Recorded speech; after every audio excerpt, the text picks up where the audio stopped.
What is a fun bucket, and how can it help us shift from a frugal mindset to a guilt-free spending mindset in retirement? Here we go. Welcome to the Forget About Money podcast, where we encourage you to take action today so that you can focus on what matters most to you. In this episode, we're joined by Kevin Sebesta, a former professional who retired early at age 43 and now shares his insights on financial independence and intentional living through his blog, Life in Fire. Alongside him is Mark Trautman, a seasoned voice in the FIRE community who, after 25 years in investment management, shares his thoughts on his Mark's Money Mind blog and podcast. Gentlemen, welcome. Great to be here. Hey, thanks. Today, they'll discuss the concept of the fun bucket, a strategy for enjoying life in retirement without compromising the financial security. So let's start first with you, Mark. How did you first hear about the fun bucket concept, and what made you decide to incorporate it into your retirement strategy? Well, so the first person that mentioned it to me was Kevin, who was on this podcast. And we were attending a campfire in California in 2021, and I actually stayed at his house beforehand. And of course, we talked way into the late hours, early morning hours. And he was asking me how I was drawing down on my portfolio. And I explained that while I did have a drawdown plan, I was spending less than 2% of the portfolio a year. And he's like, you need to loosen the strings. You need to spend more. And I was like, yeah, but I feel like I'm doing everything I want. He's like, you need a fun bucket. And I said, well, what is a fun bucket? And then he described what it is. And I'm sure he will go into more detail about what it is, but that's how it started. And from that day forward, I've had this fun bucket, and it's just made me able to spend more comfortably, well above the 2%, kind of where I was. I can throw it over to Kevin, and he can explain a little bit more about what it is exactly.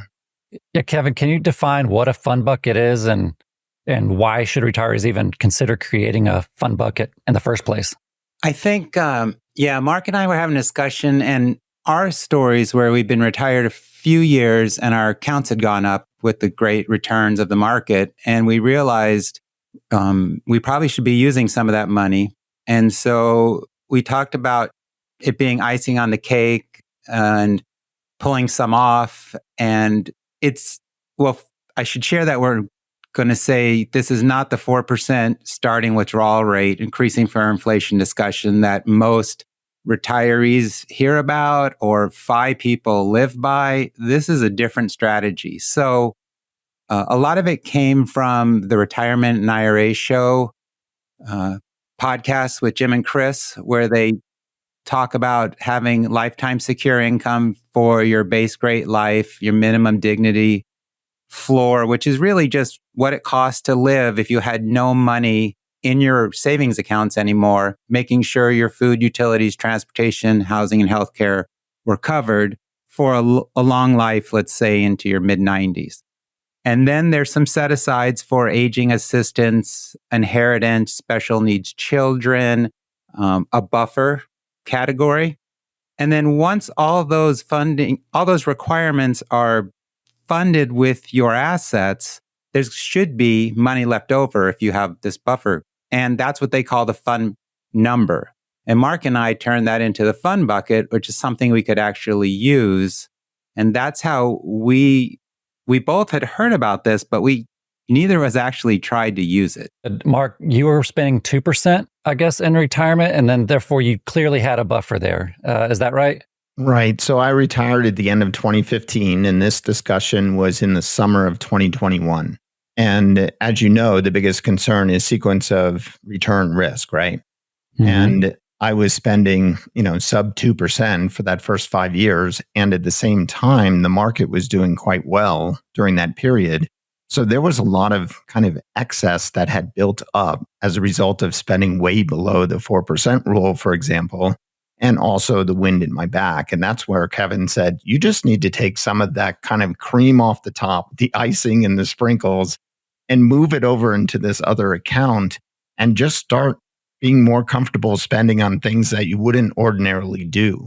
And so it was kind of like, you're way ahead of the game because of two reasons: spending way under what you could, even in a bad sequence, and you've had a good sequence. So because you're frugal and you know, have no need to do it, you need to segment it in a separate area and allow yourself to spend. Yeah, I think that's something many people in the FI community struggle with, because you spend all this time just saving, and, you know, running math problems and simulations and Monte Carlos and 2% versus 5% versus 4% versus 3.21654%. And now that both of you are on the other side, looking back, what do you think of that mindset? And is it, for lack of a better word, is it silly to think like that, knowing what you know now? I think a lot of people in the FI community get to the successful position they're in by having structure and by saving and spending intentionally. And I don't think that goes away after 10, 20, 30 years if you're getting older. And that's hard to break that habit of the safety. And I think the fun bucket thing, I don't think we mention it, but it's really a goal, a target, a requirement to spend this money. It's not just set aside for use. It's like, use this or someone else is going to use it at your end of plan. And that's the big push, is the requirement.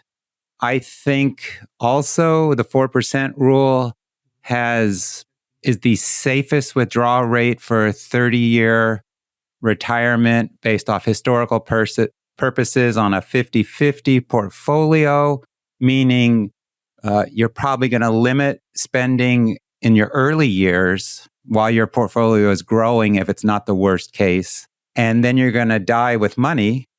And you could have used some of that or carved part of that off earlier for free spending, which is totally outside your personality if you're in the FI community.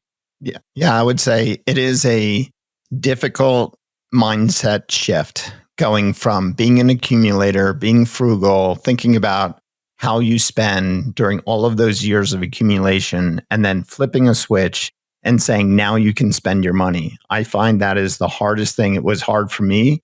And I have found the people I've spoken to who have retired, you know, onto their portfolio, it's a very difficult mind shift. And we have to kind of retrain ourselves. So for me, the fun bucket was a retraining mechanism to allow me to spend this money that I've accumulated over all of these decades.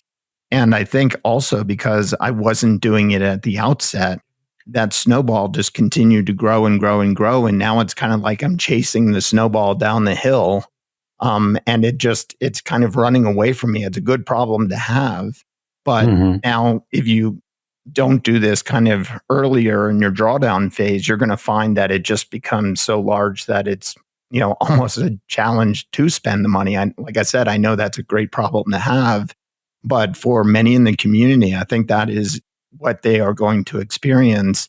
And Michael Kitces did a article about the 4% rule. And of course, we're all looking at the worst case scenario.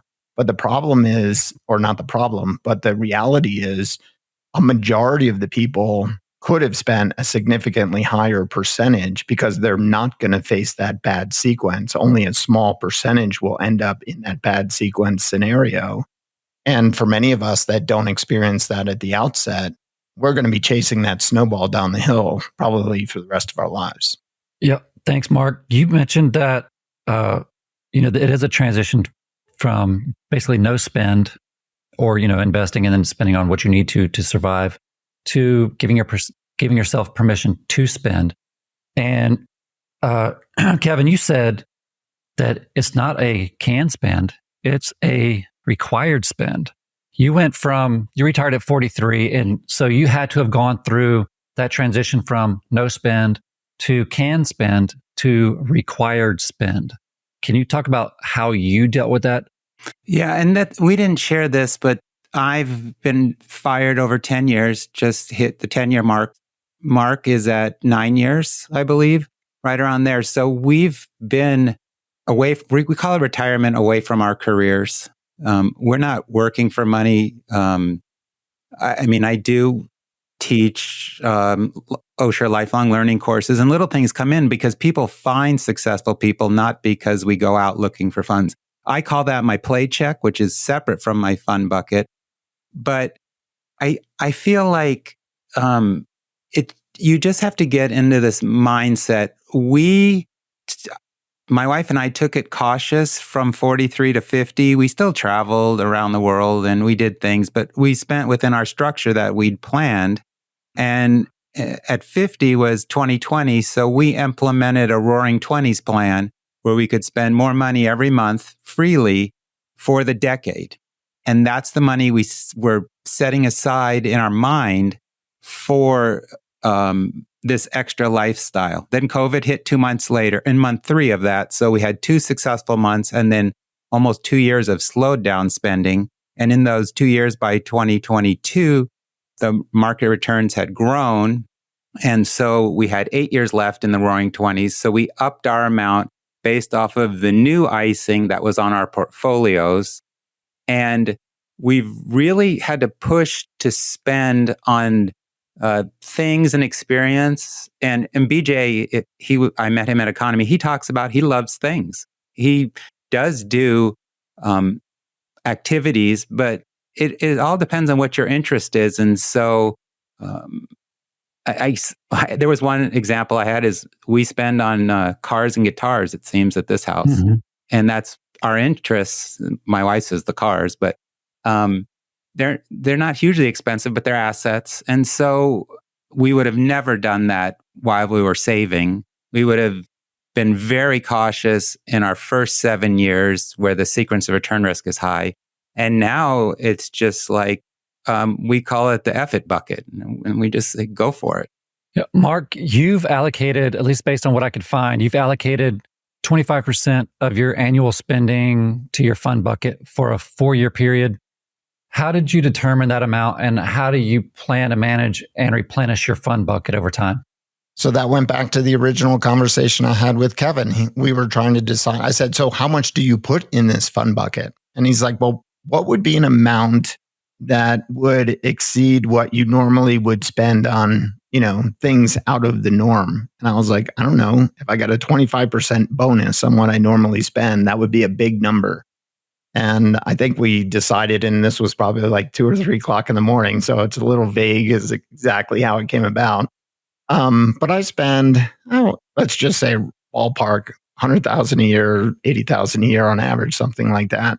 So I just said, well, let's just throw $25,000 in there times 4, 100,000. There was more than that in excess between the, only spending 2% and the good sequence. And it wouldn't move the needle. He's like, how much could you put in there without affecting your plan going forward? And I was like, I could do that number and it would work. So that's what I did. It was just kind of a round number. It was effectively a 25% bonus over what I kind of normally spend. And that's how it came about. Did that come from like a checking account that you already had just that much money in? Did you take it from a brokerage and just? Yeah, it was in a taxable brokerage account. And I had recently sold a second home. So I had some ample liquidity to do this with. And it was just like, instead of throwing that back on the pile, as Carl and Mindy like to talk about, why not take some of that and throw it in this other account and literally label it fund bucket. It was in a separate account at an online savings account, and it's there for that purpose. And that gave me permission to spend it. Kevin, do you recall this 3 o'clock in the morning conversation with Mark? Absolutely, because it changed my focus on how we should be spending more and actually coming up with a number amount to do that. We were spending a base of around $5,000 a month. And ironically, $2,000 of that's health insurance. $500 or so is car, home, umbrella, all these other insurances. So half of our budget was insurance. And we added 20%, $1,000 a month, which was a huge amount of money to spend or try to spend on whatever. And sometimes when you explain or discuss something with someone else, it makes more sense to you for an action. And I think that's what helped with Mark and I discussion. And the funny thing is, we push each other frequently to use that fun bucket. When we went on the FinTalks cruise with Amberly Grant and her crew, there were 60 of us. We pretty much bought the most expensive cabin that was available. And it wasn't that much because it was 4 days. But we had people come hang out, visit us in our our big suite. It was just funny because that was just a little piece of the fun bucket to show that we could do that. And we didn't regret it, but we have great memories from that. The whole memory, using your assets to invest in something that provides memory dividends from the Die with Zero book, Bill Perkins, is a very true strategy that you can keep these memories as long as you have your memory. And it's probably better than having a couple $1,000s more in the bank. Yeah, I agree. And that's, you and I have visited a number of times, and that memory dividend, is that the right phrase? Yeah, invest your assets in experience and things that provide memory dividends is how I view it. Now we just got to figure out if every the time that you and I visited, if those are positive memory dividends or let's talk about you. You mentioned that you're retired in the past, and you were setting aside extra funds each month into an investment account. And how much of those set aside extra savings, what did I tell you to do with half of those? Add it to my F-it bucket. Yeah. Which I have not done. And I also said to do that now when you're youngest and healthiest, you're going to be in the future. And I believe in that. And I can tell you, because I'm old, I just turned 54 now, and I have 10 years of this, and it's not the same as when I was 43 or 44. I will say that your perspective on that, I do think about it often, and at some point I do hope that I can make that transition. I just haven't yet. So I know I believe in you, and I believe in the message that you're sending. That's why we're talking about it right now. I think it's very important for people to hear.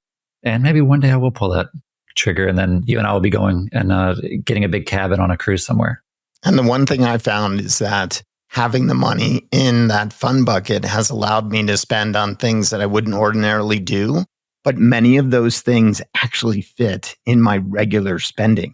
But because it was over there in this account, so I could do, let's say, a first class upgrade, for example, on a flight, which might be $300 that I wouldn't have normally done. And the reality is it was fitting in my regular budget, but I wouldn't do it because it was excessive. But when you have this separate account that allows you to reimburse yourself for that expense, you'll find you will do a lot more things than you would have normally done.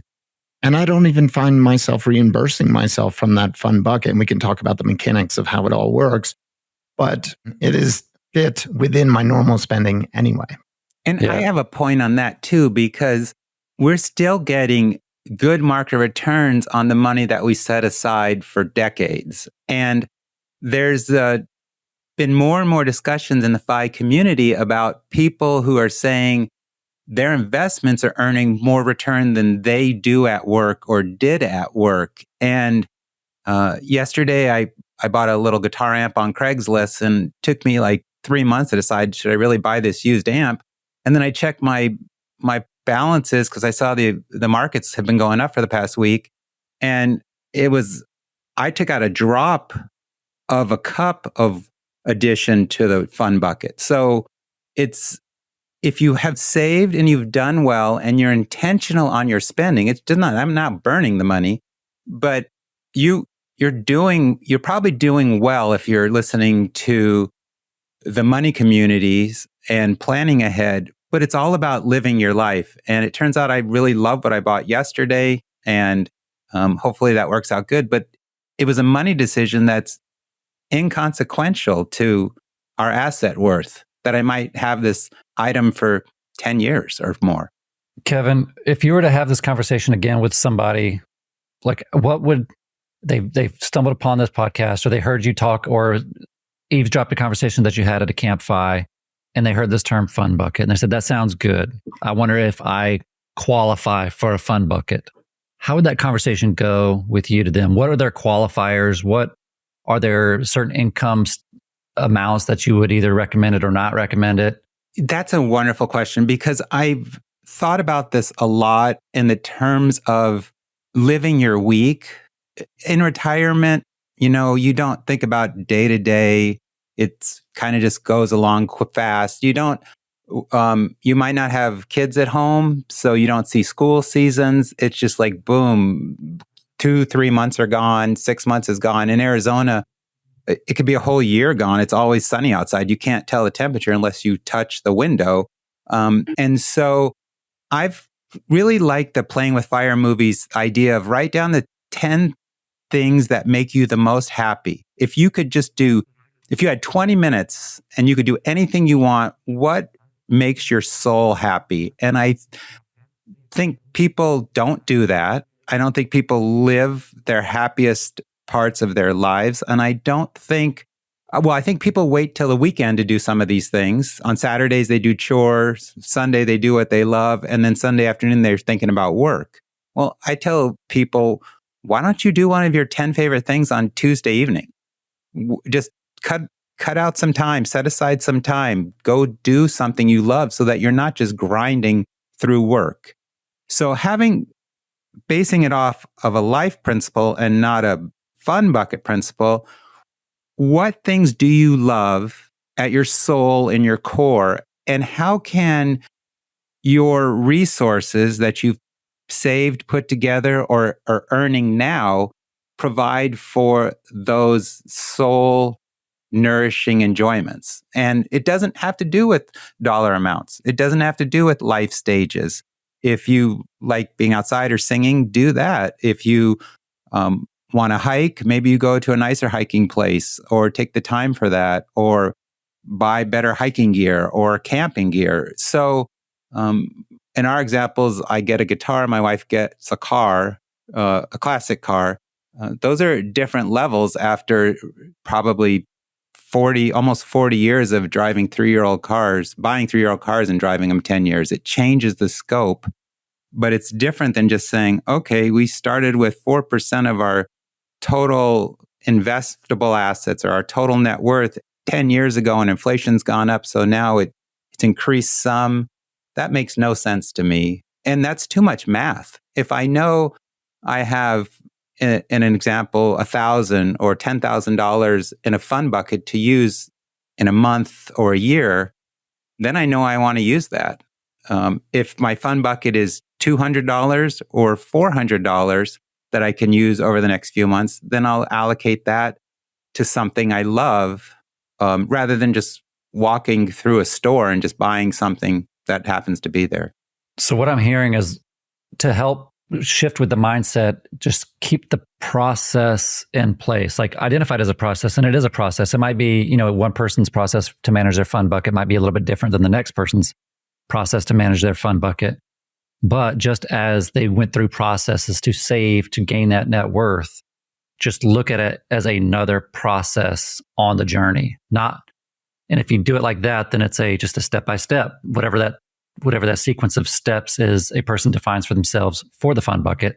But that way, it's still a process. It's not this big ethereal, should I be spending money on this, or should I feel guilty for spending money on that?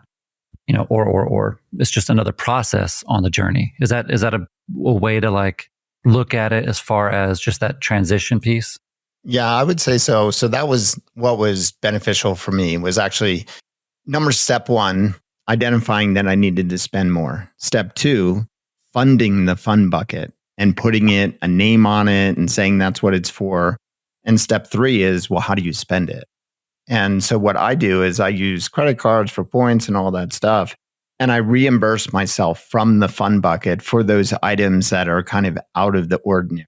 And like I was saying, many of those things I haven't even had to reimburse myself for, because I wasn't short at the end of the month with my normal quote paycheck from my investment account that I pay myself just for general living expenses.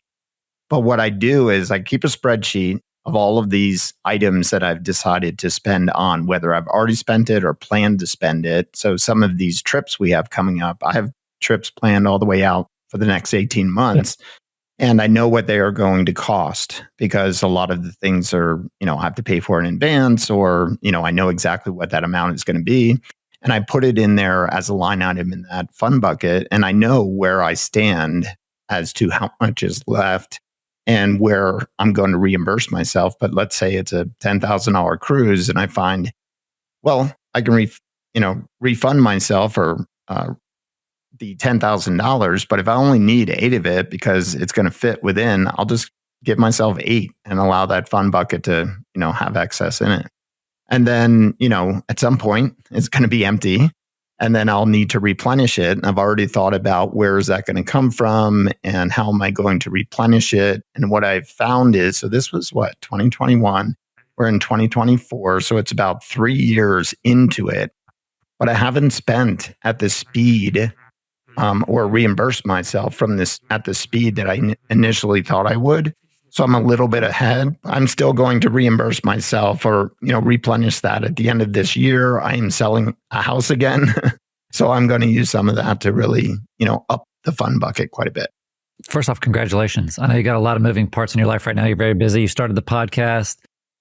Your daughter's still in the picture. I think you're staying. I'm not sure exactly and you don't have to share it here right now, but I know you got a lot going on and it's cool to watch from a distance and how when Kevin was talking, Kevin just came to visit me not too long ago and he was telling me about all of your adventures and how busy you're going to be. And I was just like, wow, he's out there doing it, living it. So good on you. And it's great to see proof of concept that this actually works. I think part of that's living life, finding out in this chapter, this phase, this season, what is bringing you enjoyment. And Mark's finding community from the FI community, the Rock Retirement Club community, the Longmont community. He's uprooting his life to change some structure to bring in a community. And I did want to say to Mark, so just looking at this calendar year, the fund bucket requirement to spend strategy is going backwards because the returns are good. And so it made me think about when you have an income and you get a raise, I could maybe consider this year's market returns if you were to cash in or at least sell and take the profits. That's like a raise. And the idea is save some of that and spend some of that. And so, David, that's what I was thinking about with your extra income. Save some, it's Mark's whole make some, save and invest, live on the rest. Well, live and spend freely on the rest is where we're at. And if Mark and I had the same 2021 conversation about we need to take some icing off the cake, there's more icing now and there's less years to eat that cake. That's another part of the equation. Yeah, I think that sounds good, and it's everybody's reality right now. But what would you say to somebody who's worried about starting a fund bucket and jeopardizing their retirement? Like, is there like a limit? Like, do not go beyond this? Just a general rule of thumb? For me, if you can create a plan for yourself, obviously the first step is to make sure you're not going to run out of money for the essentials. And that's where, Kevin was talking about the retirement and IRA show, and they kind of come at retirement in a totally different way. Having secure lifetime income to cover your basis. And in that case, it might be for some people, Social Security or a pension or a portfolio of a certain size that will definitely cover all of your base needs. And then you start to think about how much excess is there. Of course, you're going to have contingencies and so forth built in as well on top of that. But even after all of those contingencies, how much excess is there? And that's literally your, quote, fund number, or could be your fund bucket. And then thinking about bringing that forward. So instead of spending that over a linear time frame for the rest of your life, thinking about how do I bring some of that spending forward into the time frame where I can truly enjoy it. And I think about it from like my mother's perspective. We're going on a trip to the Mediterranean on Friday. And my daughter's going, my mother's going, Stephen and Becky are going, Heptig, and another couple from the Rock Retirement Club are going. And I think about it from my mom's perspective. She has created this portfolio. She was, a saver as well. And she is now 80, I forget exactly, but in her 80s. And she's kind of regretted not spending some of these assets that she's accumulated over the years earlier. And here I am spending it earlier, bringing my daughter with me, creating those memory dividends. And I'm seeing how if you kind of delay this to a later point, maybe you're not going to be able to spend it all because you're not going to be in the best health. She's in great health, but somebody in their 80s may not be able to do this stuff. So really thinking about how do you pull it forward without jeopardizing your long-term plan. So that's really the key kind of balancing mechanism in this whole thought process. Yeah, I think we assume that we're always going to be in good health. We do hear that's a common theme for people who are older, not your ages, but even older, like way older. You're both very young gentlemen. But it is something, those are the factors to consider because we kind of see life through the bubble that we're in right now. And then all those little factors that we think maybe matter more than they should, or maybe not identify some of those things that should matter, and we just don't see it. So I'm glad that you brought that up. Mark, you have a blog post about this topic, the fun bucket. You mentioned in that post, if you don't spend it, your inheritors gladly will. How has that influenced your spending habits with your fun bucket? Well, it's funny, I talked to my daughter about that and I said, I hope you don't feel, put off by that comment. And she's like, no, we're doing this stuff together now. So in fact, we're flying first class not all the way across the ocean, but we have to make a stop in Newark, New Jersey to pick up my mom effectively. And we're flying. I called her and I was like, this is a long day. Should we just do first class? She's like, absolutely, let's do it. But she's not sitting there saying, Dad, you're spending my inheritance. She's saying, let's do this together. So, but however, if I was super frugal and not, flying first class for myself and it went to her, I think she's pretty well versed in all this. But let's say if it went to her and then went to the next generation, that secondary transfer of wealth is where you really see it. And I see it all the time where those people just spend like crazy. They didn't earn it. They didn't have to sacrifice for it. And they're just out there doing whatever. So it's usually not necessarily in that first generation transfer, but in that second generation transfer, man, those people just blow it. So I look at it and say, hey, you've accumulated it. You should spend it.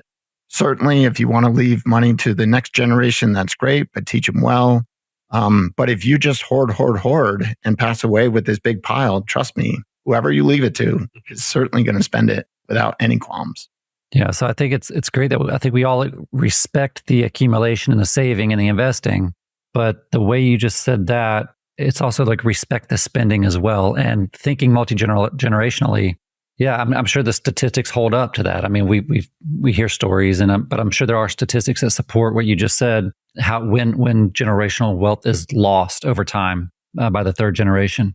So yeah, I like the idea of respect the spending, and who better to respect the spending aspect of this than the person who built it, and that's how you're kind of looking at it right now.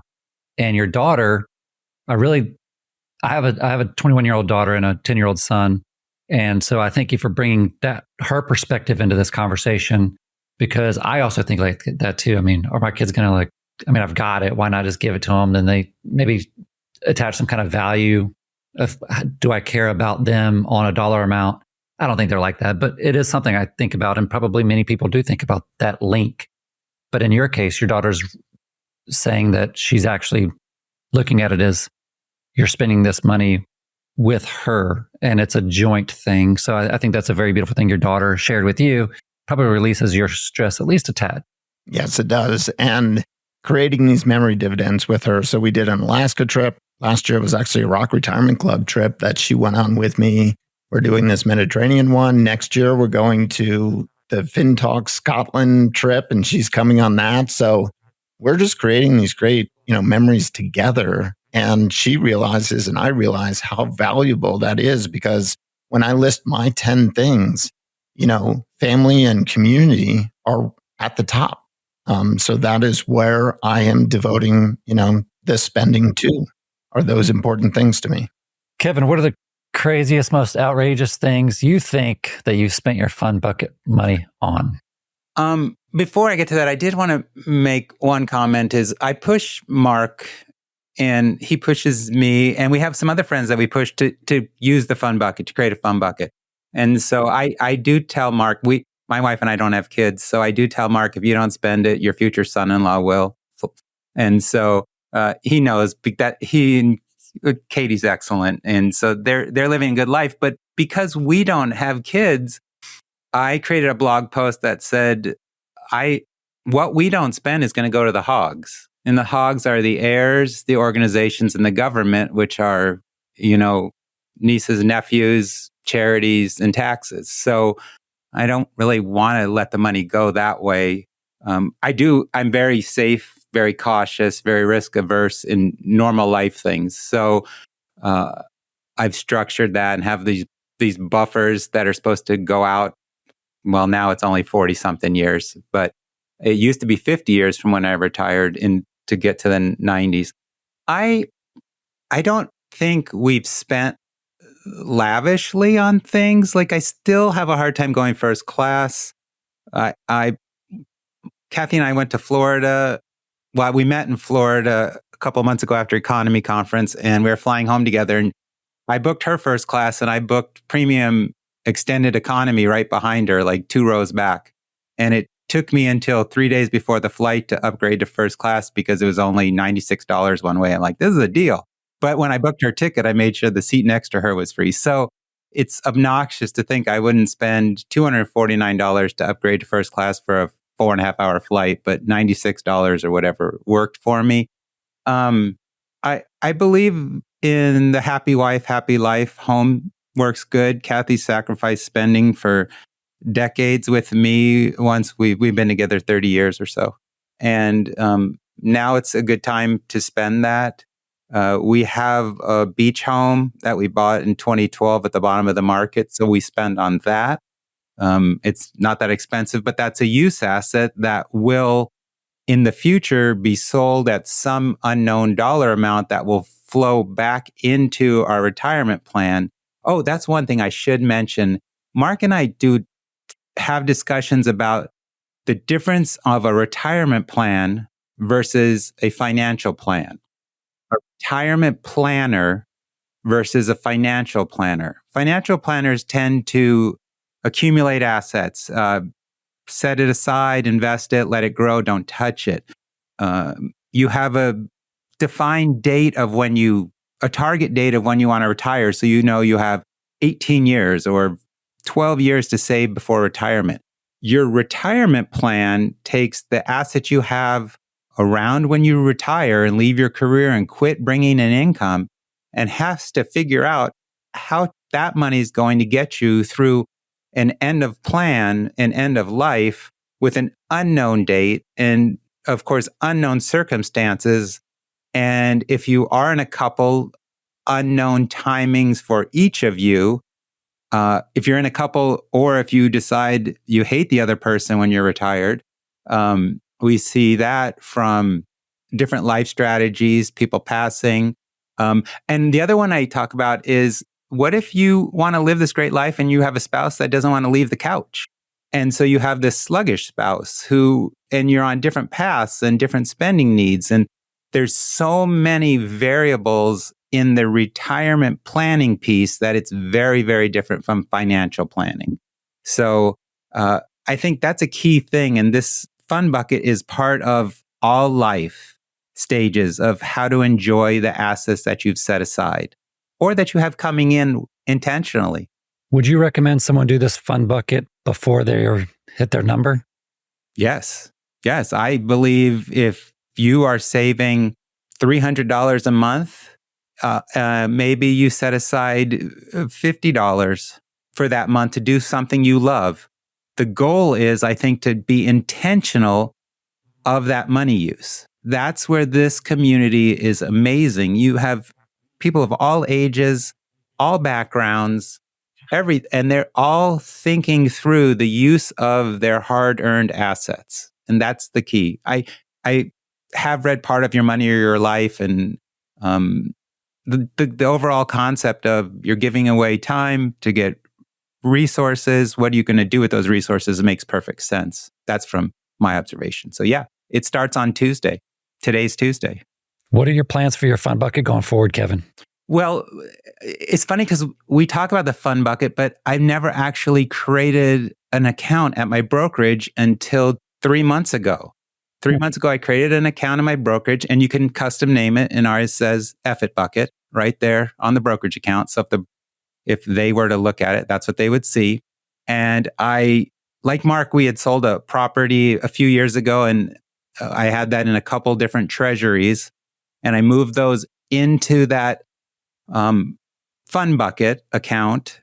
And so it actually has the dollars sitting in it, and the treasuries will mature the 31st of this month and then next August next year. And that's enough to fund the large fund bucket through the roaring 20s this whole decade. That's not our entire fund bucket. That's just a portion that I've carved off, probably 25% of the set aside that I have, or the 25% of the amount not assigned to base great life, aging assistance, buffer, that stuff. And so even funded, it's a low amount. And in the retirement planner, there's a saying: you have your go-go years, your slow-go years, your no-go years. And that's generally 65 to 75, 75 to 85, 85 and up are the three phases. Well, because I'm under 65, Kathy and I, we call this our mojo years. And so Jim and Chris from the Retirement IRA show talk about targeting your fund number, your fund bucket, to be 65% in your go-go years, maybe 25% in your slow go, when you can still go to plays, but you're not going to travel around the world. And then still keep 10% in your no-go for conveniences like eating out, maybe having someone take you to a play or the movies. So you can still take the fund bucket and allocate it in those phases. And I give this a lot of thought all the time. I talk to all kinds of people about this, because if you don't think about it, you're not going to do anything about it. And I would add to that, for me at least, having the fund bucket in liquid assets. So for me, it's in an online savings account. Kevin mentioned treasuries, short-term treasuries, but not investing it in equities, for example, and saying, oh, well, the market's down, so I can't spend this fund money. So for me, it's literally cash ready to spend. And that is really important. And then the other thing is, talking about the ability to spend from that. I'm going to be in Bali again this year at the 5 Freedom Retreat that Amy's doing. And we were on a cruise, Stephen and Becky and I, this past spring. And they were like, well, what other places do you want to go? And I said, well, New Zealand is on my list. And they were like, well, let's do it this year. And I was like, well, I was actually thinking more like 2026. And they was like, well, and Stephen was like, I really want to do it now. I want to kind of move that forward for me. And I was like, okay, we'll see what you come up with. And they came up with a 16-day cruise in New Zealand in December, I think it was. And I was like, well, I'm going to be in Bali until the end of November. What am I going to do in between? And they said, well, you had also mentioned Australia as being on your bucket list. There's another cruise right on the front end of that on the same ship for another 16 days. And we could just do that. And then you could come right from Bali, do Australia, do New Zealand. And then we mentioned it to our group, the Slackers, which Kevin is in. And Kevin was like, I'm in. And I was like, well, don't you want to ask Kathy? And he's like, oh, I'm sure she'll be good for it. I said within 30 seconds, I'm in. I would figure out how to make it work. The ability to do that, to do something intentional, and it's going to be, how many? 7 of us? 7 of us? Because another couple jumped on too. Yeah. Mark, if you can even look ahead past your crazy next 6 to 8 year mark, what are some big things that you're going to use your fund bucket, or that you've got this idea, in a few years that you want to explore with your fund bucket funds? Well, for me, it really is just continuous travel with friends or doing things with friends. So when somebody, and they tend to be mostly in the FI community, because everyone comes up with these great ideas. And Kristen Knapp is talking about doing some land travel adventures in Europe. And I had her on a podcast and we were talking about it. And she lit up when she was saying, I want to plan these events. And I was like, you should do it. And I was like, I'll go, no question. So I just see continual events like this. And a lot of it revolves around travel, but more importantly, it revolves around community. And I just see that continuing. For me, it's not things. In fact, I've been downsizing and purging. For me, it's all about experiences. So I have no idea what those experiences will be, but they will definitely be with friends and community. Is there anything else before we close out this episode that you'd like to share, Kevin or Mark?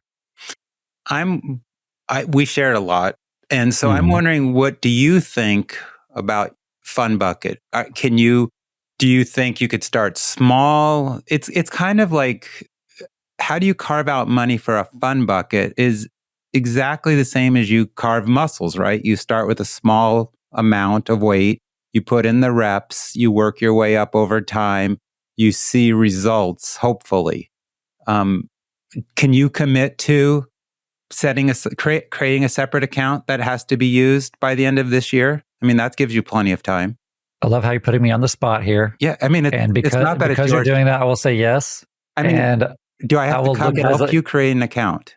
I think I can manage that part, but I will start another account and funnel money that way, and we'll see it. We'll think of it as an experiment and how I feel about doing it. Yeah. Good. And I think that's one point I didn't mention is one thing Mark and I and our friends have talked about to start this is we took our retirement calculators and we subtracted $100,000 or whatever off the top, just took the brokerage account balances, because it gets crazy if it's all deferred accounts or even the Roth accounts, which are, everyone's hold those forever so someone else can spend those. But if you have a brokerage account, just go to your calculators and subtract 10,000 or 100,000 and then rerun your Monte Carlo and see what happens. If that money is not calculated in the retirement plan, it's in a bucket off to the side.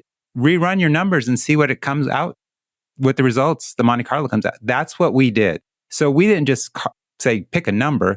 We subtracted it from the brokerage like it didn't exist. Like we took that icing off the cake, just removed it and then recalculated. And so this is all done with huge intent. So I did want to say that it was a different way to recalculate what the Fun Bucket already spent or assigned for required spending. I mean, that's what I did.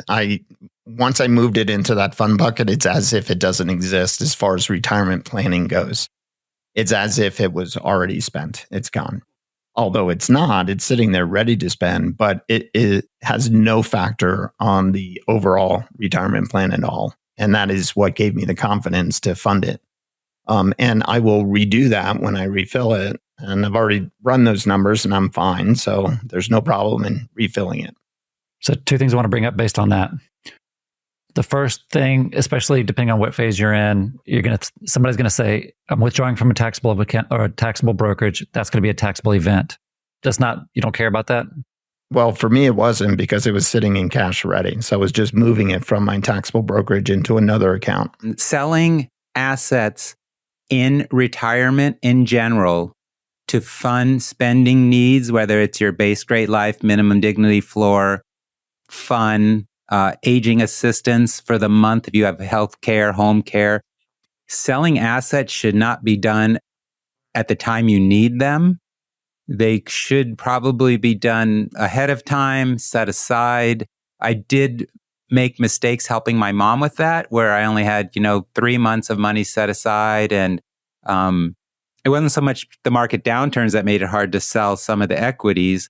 It was, how do you deal with the taxes of qualified distributions, which are ordinary income, or capital gains distributions, which are more preferred, versus if it's going to be left to a legacy from my mom to the next generation, what are the inheritees tax rates? It becomes a huge calculation. That's why I said I had a 1 year and a 2 year short-term treasuries, and Mark had cash. So it's not selling. We filled the bucket, just like if you have a 3-bucket portfolio strategy of future, first 3 years of retirement, or the current 3 years, 3 years to 7 years, and then 7+ or whatever it is for people.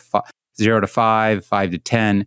Selling assets in retirement or anytime is a real pain, and it's going to get harder as you get older and as they grow and as you shrink the window of when they're needed. So that's a great question. And one thing that I could think about, if somebody didn't have money in a cash equivalent or T-bills or bonds or whatever, and they maybe tax loss you guys are smarter than me on this, but maybe tax loss harvesting is a way to do it. What if their assets in a brokerage potentially lost value that year, and that's what they sell maybe to fund it? Would that be a decent approach? Yeah, that's certainly an option. What I do also is I've turned off all the reinvestment of dividends and capital gains in all of my accounts in the distribution phase, so that money is always coming into the cash kind of accounts. And that helps offset a lot of my spending to begin with. And then I also have a very long cash runway. My cash runway is closer to almost 10 years. And that's just where I feel comfortable. And the portfolio is of a size that's not going to affect the overall return of the portfolio. And so for me, it's very easy to see that cash spigot coming, on every quarter, every month with interest and dividends and so forth. And I would say that, as you get closer to retirement, probably somewhere in the neighborhood of 5 years pre-retirement, you need to start thinking about, how am I going to fund my lifestyle? Like, I have not had any income during my retirement years at all, zero. So I'm living entirely off of this portfolio. So that's why I like the long cash runway. I have the income coming in from dividends and capital gains not being reinvested.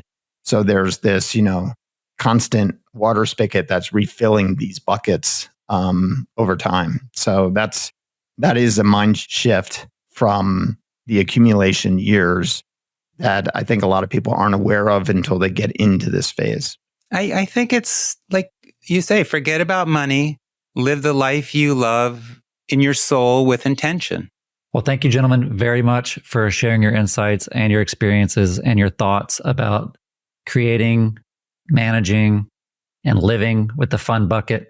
And thank you all for watching and listening.